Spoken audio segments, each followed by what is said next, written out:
Hello viewers, इस video में हम क्लास 9 का मैथमेटिक्स का पेपर डिस्कस करेंगे। तो सबसे पहला क्वेश्चन इसमें पूछा गया था कि ए और बी दो पॉइंट्स हैं। ए के कोऑर्डिनेट्स दिए हुए 10, 5 और बी के दिए हुए -7 और -4। हमें कहा गया था ए कोऑर्डिनेट का जो एक्स पॉइंट है उसको और बी का जो वाई है उसको माइनस करो। तो ए में एक्स कौन है? देखिए 10, 5 में से जो 10 है वो पहले वाला एक्स होता है और दूसरे वाला वाई होता है। तो ए का एक्स कौन हुआ? 10, यानी कि 10 माइनस बी का वाई। तो वाई कौन होता है? ये बी था हमारे पास, ये बी पॉइंट है।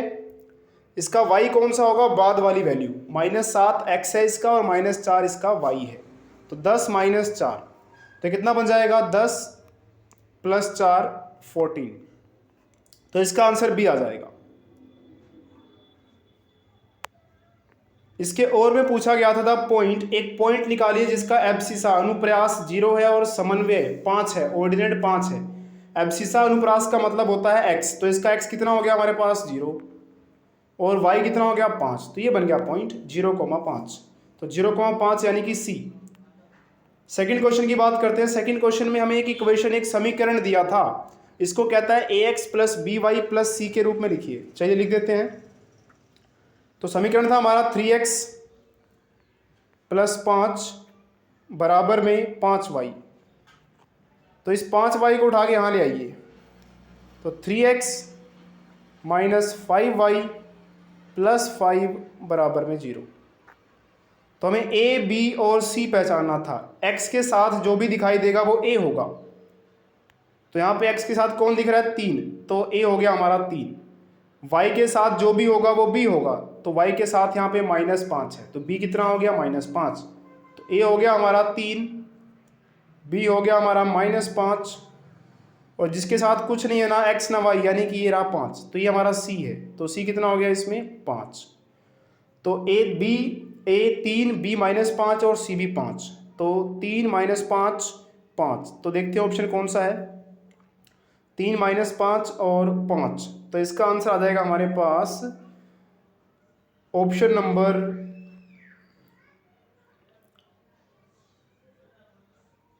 ए। नेक्स्ट अगर हम बात करें क्वेश्चन नंबर 3 की। क्वेश्चन नंबर 3 में एक डायग्राम दिया था। इसमें पूछा गया था कि पी क्यू ओ कॉन्ग्रुएंट है पी आर ओ के। कॉन्ग्रुएंसी कौन सी लग रही है? तो देखिए क्या करना था इसमें आपको। इन दो ट्राइंगल की बात कर रहा है वो, एक ये वाली है और एक ये वाली है। तो इसकी ये साइड इसके बराबर हो गई, ये कॉमन हो गई, तो ये भी साइड ही हुई। और ये वाला एंगल बराबर, मतलब ये साइड भी ये साइड के बराबर हो गई, यानी कि ये साइड इसके बराबर, ये साइड इसके बराबर और ये भी साइड ही है। तो दोनों ही ट्राइंगल में, ट्राइंगल पी क्यू ओ में और पी आर ओ में हमने क्या देखा कि पी क्यू बराबर है पी आर के। ये वाली साइड इसके ये वाली साइड के बराबर हो गई, ये कॉमन हो गई और ये इसके बराबर हो गई। ये क्यों बराबर है? क्योंकि जो ट्राइंगल हमारा ये वाला है ना, ये इसमें ये वाला एंगल और ये वाला एंगल बराबर है, तो इनके आमने सामने वाली साइडें बराबर होती हैं। इसीलिए इसका आंसर आएगा एस एस एस, यानी कि ऑप्शन नंबर सी। नेक्स्ट बात करते हैं क्वेश्चन नंबर 4 की। √3 का डेसिमल एक्सपेंशन क्या है? Non terminating, non repeating. ये एक रेशनल नंबर है, तो इसका आंसर भी आ जाता आपका।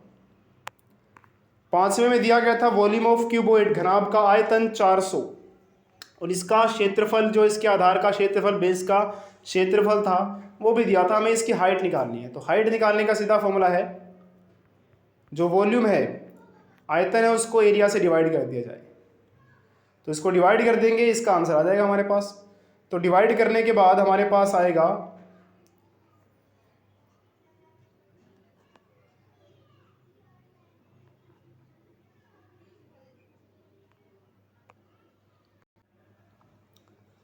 सॉरी, यहाँ पे 400 नहीं है, 440 बटे में 88। 11 के पार्ट से काट दो, 5 आ गया इसका आंसर। तो ऑप्शन नंबर डी इसका करेक्ट। क्वेश्चन नंबर 6 की बात करें अगर हम, इसमें हमें कहा गया था ABCD एक समचतुर्भुज के रोम्बस है, तो CBD क्या होगा? तो हमें वैल्यू निकालनी है CBD की, इस वाली वैल्यू को निकालना है। तो इसके लिए आपको क्या करना था, हमें ये को दिया था ये 70। तो ये साइड और ये साइड बराबर है, मतलब ये वाला एंगल और ये वाला एंगल बराबर हो जाएंगे। तो इसको x मान लेते हैं आप। तो 70 प्लस एक्स बराबर 180 करते, क्योंकि एक त्रिभुज के सारे कोणों को जोड़कर 180 होता है। यहाँ से हम x की वैल्यू निकाल लेते, तो x की वैल्यू आती है आपकी 55, तो ये 55 बनता और ये भी 55 बनता, और ये तो हमारा 70 दे रखा था।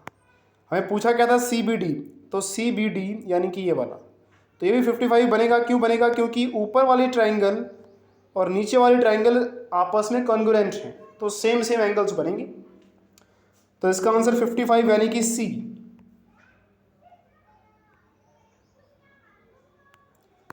सेवंथ में पूछा गया था इसके फैक्टर्स क्या क्या होंगे, तो फैक्टर्स कैसे निकालने थे आपको, 2x² - 32। सबसे पहले 2 कॉमन निकाल लीजिए बाहर, अंदर बचेगा x² - 16। x² - 16 को लिखिए, 16 को लिखिए 4 का स्क्वायर। इसके बाद देखिए क्या होगा, 2x² - 4 स्क्वायर, a² - b² का फॉर्मूला, तो x - 4 x + 4, तो ये इसके फैक्टर्स हैं। तो इसका आंसर आ गया हमारे पास D।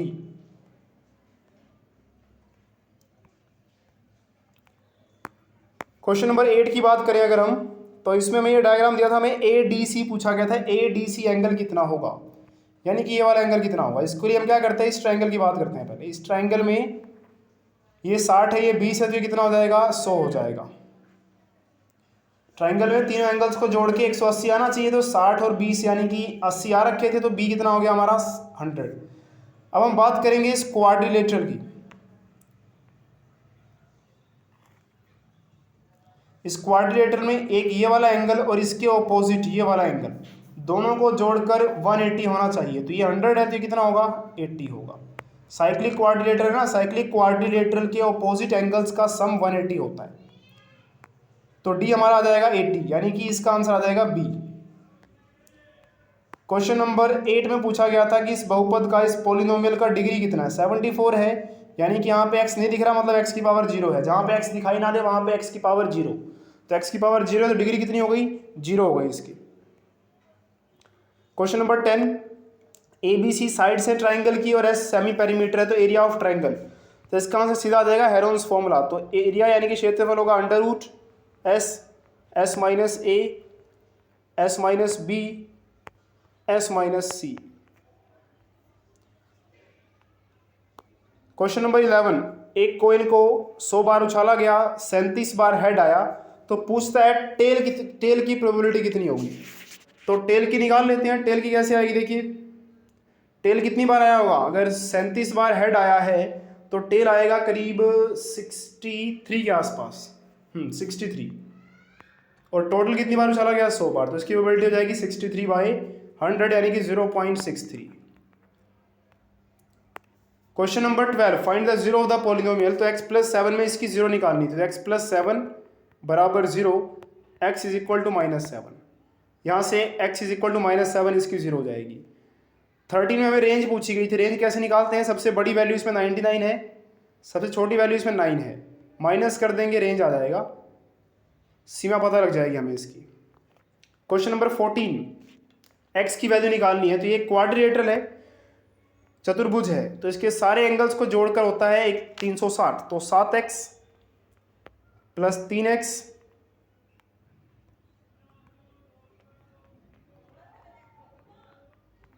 + 5x + 3x = 360 degree.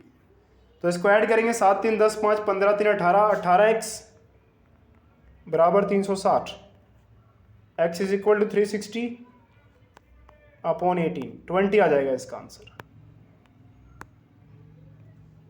तो B की वैल्यू आ जाएगी हमारी 20। नेक्स्ट है क्वेश्चन नंबर 15। 15 को आपको कैसे करना था, 15 के लिए आपको देखिए हमें दिया था 81 की पावर 5x = 243,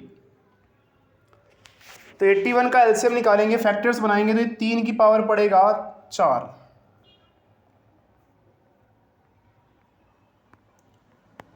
और यहाँ पर 243 की अगर हम बात करें तो ये पड़ेगा हमारा 3 की power 5।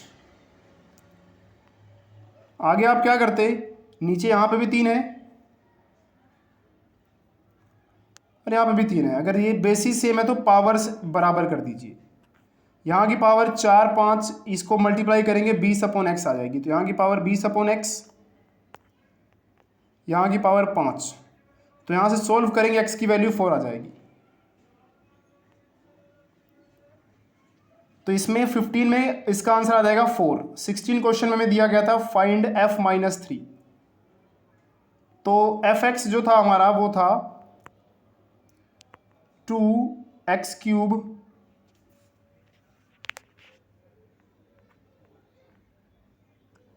Plus 13x² plus 17x plus 12। x की वैल्यू भरिए -3।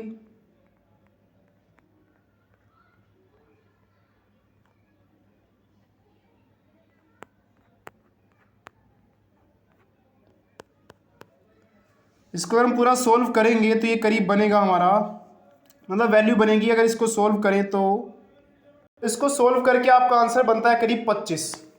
उसके बाद सेक्शन 2 था, वो केस स्टडी बेस्ड क्वेश्चंस थे। तो पहले क्वेश्चन को अगर हम देखें, पहले क्वेश्चन में पूछा गया था कि कितना कपड़ा लगेगा अगर हमें इसके 2 बड़े गुंबद डोम्स ढकने हैं। तो जो 2 बड़े गुंबद थे वो थे हेमिस्फेयर के ऐसे। तो रेडियस दे रखी थी आपको 2.5, तो इसका एरिया 2πr²। आर की वैल्यू 2.5 लगा के इसको सोल्व कर देना था और 2 गुंबद थे तो 2 से मल्टीप्लाई कर देना था। बी में पूछा गया था formula to find the volume of cylindrical pillar. जो सिलिंड्रिकल यानी कि जो पिलर है वो सिलेंडर से बना हुआ है, तो इसका वॉल्यूम का फॉर्मूला पूछा था आयतन का, तो πr²h। थर्ड पार्ट, इसमें हमें जो पिलर है उसका क्षेत्रफल निकालना था। तो इसका फॉर्मूला होगा 2πrh। h की वैल्यू 7 दी है और रेडियस 1.4, तो रेडियस की जगह 1.4, h की जगह पे 7 भर के इसको सोल्व करना था। उसके बाद क्वेश्चन नंबर 4 में पूछा गया था, रेडियस दे रखी थी, वॉल्यूम निकालना है हेमिस्फेयर का। तो हेमिस्फेयर यानी कि अर्धगोले का जो वॉल्यूम होता है आयतन होता है 2/3πr³। r की वैल्यू 3.5 दे रखी है हमें, तो यहाँ पे हम 3.5 भर देते हैं। 18वां सवाल, इसमें कहा गया था कि a को मूल मानकर, यानी कि a को ओरिजिन मान के हमें बताना था a की कोऑर्डिनेट्स क्या है। तो ओरिजिन है मूल, तो मूल के कोऑर्डिनेट्स क्या होते हैं भाई, 0,0 होते हैं। तो पहले का आंसर आया था 0,0। नेक्स्ट क्वेश्चन, p के कोऑर्डिनेट्स क्या होंगे, p के जो है निर्देशांक क्या होंगे। तो पहुंचते हैं p पर। तो p हमारा ये रहा, p में x की वैल्यू 4 है और जो y की वैल्यू है वो कैसे डिसाइड होगी, इसके थोड़ा सा हमें केस स्टडी पढ़ना पड़ेगा। तो p की अगर हम बात करें तो p के कोऑर्डिनेट्स होंगे, p के निर्देशांक होंगे x4 और y 1 2 3 4 5 6, तो 4 और 6। तो p के निर्देशांक हुए 4 6, यानी कि ऑप्शन नंबर ए है इसका आंसर। ऐसे ही आर के और क्यू के निकालने हैं, तो आर के भी निकाल लेते हैं। आर के 6 और 5 बनेगा, और क्यू की बात करें तो क्यू का बनेगा, ये रहा क्यू, तो यहाँ से 3 और यहाँ से 2, तो x3 और y2। ये देखिए 0 था, ये 1 और ये 2, तो y2 लग रहा है इसका और x3 लग रहा है 3 2। तो 3 2 ऑप्शन में दे रखा है सी का। उसके बाद है सवाल नंबर 19। इसमें कहा गया है कि भाई एक तैराकी एकेडमी है, वहाँ पे अगर हमें जाना है तो हमें कुछ फ़ीस देनी पड़ेगी। और ये कहा गया है कि एक फ़ीस तो फिक्स है स्टार्टिंग वाली, उसके बाद एक महीने की फ़ीस लगती रहेगी। और ये कहा गया है कि मयंक गया एकेडमी में और उसको पहले महीने में 1200 रुपये लगे और अगले महीने में 700 रुपये लगे। तो सीधी सी बात है, देखिए हर महीने की फ़ीस कितनी हो गई, 700। कैसे पता लगा, क्योंकि दूसरे महीने में तो वो जो फिक्स्ड चार्ज थे जो एक ही बार देना था वो देना नहीं पड़ा होगा, सेकंड महीने में सिर्फ सेकंड महीने की फ़ीस देनी थी, यानी कि हर महीने वाली फ़ीस कौन सी है, वो 700 है। और पहले महीने में 1200 लगे थे, मतलब महीने की फीस हो गई 700, बाकी 500 वो एडमिशन वाली यानी कि फिक्स्ड वाली। तो 500 फिक्स रहेंगे और 700 महीने के हिसाब से लगते रहेंगे। अगर आप 3 महीने जाएंगे तो 700 पहले महीने में देने पड़ेंगे, दूसरे महीने में फिर 700 और तीसरे महीने में फिर 700, और 500 सिर्फ और सिर्फ ज्वाइनिंग के समय पहली बार देने थे। तो यहाँ पे एक्स लगा देंगे, क्योंकि एक्स का मतलब पता नहीं कितने महीने वो गया ना। तो 500 + 7x = 22, तो ये आ जाएगा हमारा सी आंसर इसका। अब कहता है कि टोटल फीस कितनी लगी, अगर 6 महीने गया तो 6 महीने गया तो यार हर महीने की फीस कितनी थी, 700। 700 × 6 कर दो तो 4200, और 500 स्टार्टिंग का, 4200 + 500 4700, यानी कि ऑप्शन नंबर सी। ग्राफ अगर बनाएंगे तो ग्राफ कैसा होगा, स्ट्रेट लाइन होगा, सीधी रेखा बनेगी। ग्राफ कैसे बनेगा, y = 500 + 700x। इसका ग्राफ अगर आप बनाएंगे तो सीधी रेखा बनेगी करीब ऐसे से। और ग्राफ आपको बनाना आता है तो उसको बना के देख लेते हैं। या एक और तरीका होता है, अगर यहाँ पे x की पावर कितनी है 1, यहाँ पे भी y की पावर कितनी है 1, किसी भी समीकरण में x की पावर और y की पावर 1 दिखाई दे, सिर्फ और सिर्फ एक के अलावा कोई और पावर ना दिखाई दे, तो उसको हम क्या बोलेंगे कि वो ग्राफ जो है वो स्ट्रेट लाइन सीधी रेखा का बनेगा, यानी कि ऑप्शन नंबर सी।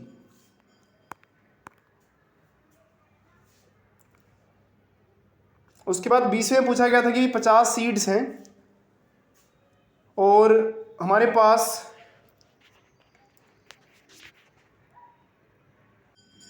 तो कह रहा है कि हमारे पास 5 थैले हैं, उसमें से 50-50 बीज निकाल लिए हर एक थैले में से, और उसके बाद उनको उगा दिया। तो हमने क्या देखा, बैग पहले में से करीब 40 बीज उग गए, दूसरे बैग में से 48, तीसरे में से 42, चौथे में से 39 और पांचवें में से 41। तो कहता है कि more than find the probability of germination of more than 40 seeds in a bag. 40 से ज़्यादा बीज उगे हैं कितने बैग में, तो कितने बैग में उगे देखिए, तो 40 से ज़्यादा वाले देखिए 48, 42, 41, इन तीनों को जोड़ लेंगे तो ये बन जाएगा हमारे पास 90, 131। और कुल बीज कितने थे, हर बैग में 5-5 बैग 50-50 बीज थे, तो 250 थे, तो 131 / 250। इसके बाद कहता है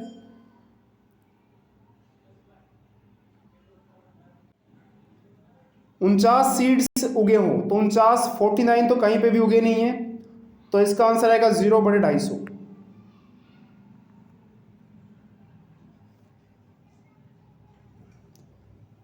सॉरी, हर एक बैग की बात कर रहा है। तो इसको हमें कुछ ऐसे करना था कि 40 से ज़्यादा सीड एक बैग में उगे हों, तो 40 से ज़्यादा 3 बैग हो गए ना। कौन कौन सा बैग, दूसरे नंबर वाला, तीसरे वाला और पांचवें वाला, यानी कि 3 बैग है जिसमें 40 से अधिक सीड उगे हैं, बीज उगे हैं। और टोटल बैग कितने थे, 5, तो 3/5। उसके बाद कहा गया 49 सीड्स उगे हों, तो 49 सीड किसी भी बैग में नहीं उगे, तो 0/5 0 आंसर आ जाएगा। 35 सीड्स से ज़्यादा किस बैग में उगे हैं, तो सब में लगभग 35 से ऊपर ही हो गया, तो 5/5 1 आएगा इसका आंसर। और प्रोबेबिलिटी जो है हमेशा 0 से लेके 1 के बीच में आती है। ये था क्वेश्चन नंबर 20। पार्ट बी वाले जो क्वेश्चन है वो थोड़े बड़े बड़े हैं, उनको हम एग्जैक्टली स्क्रीन पे ऐसे सोल्व नहीं कर सकते, उनके लिए मैं आपको PDF प्रोवाइड कर दूंगा। और अगर जो क्वेश्चंस डिस्कस किए गए हैं 20, इनमें अगर आपको कोई डाउट है तो कमेंट बॉक्स में आप अपना क्वेश्चन नंबर डाल के डाउट जरूर पूछिएगा, और साथ में आपको नीचे इसका PDF भी मिल जाएगा।